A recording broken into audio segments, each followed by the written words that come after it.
মানুষ স্যাংচুয়ারিতে আছি আমি, রিজার্ভ ফরেস্ট।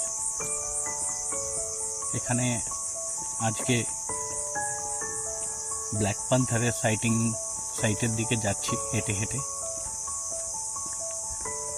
একটু দূর আছে, ওখানটাতে যাচ্ছি আমরা। বাদিকে ফরেস্ট দেখতেই পাচ্ছেন, আর ডান দিকে হচ্ছে টি এস্টেট।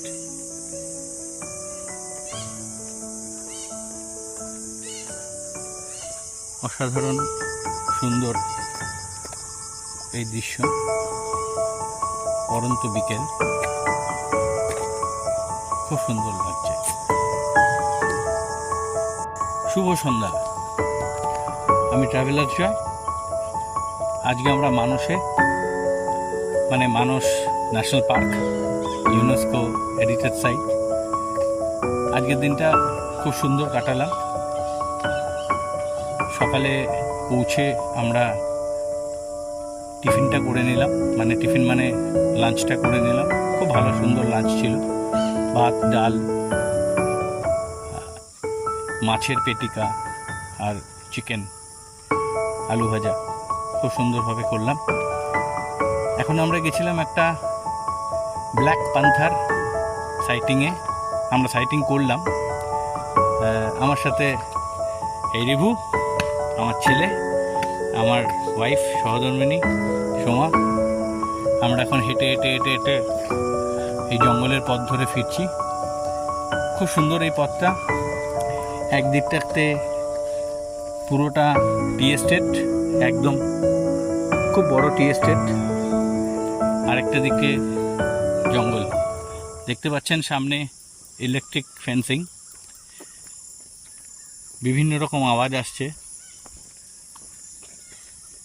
খুব ভালো লাগছে এই রাস্তাটা দিয়ে হাঁটতে। ওয়েদার একটু হিউমিড আছে, সকালের দিকে বেশ বৃষ্টি হয়েছে।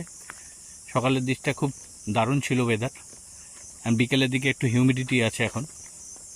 তো আমরা এখন হেঁটে হেঁটে ফিরছি। দূরে গাছের ফাঁক দিয়ে ডুবন্ত লাল সূর্য দেখা যাচ্ছে। ও কাছাকাছি নিয়ে গিয়ে আমি আরেকবার দেখিয়ে দেবো আপনাদের। এই আমাদের আজকের দিনের থাকার জায়গা, মানস ন্যাশনাল পার্কে হেরিটেজ সাইট, মুসা জঙ্গল রিট্রিট। সামনের দিকের যেগুলো দেখা যাচ্ছে কটেজগুলো, ওটার নাম হচ্ছে রাইনো কটেজ, আর ওটা হচ্ছে আপনার জঙ্গল ফেসিং।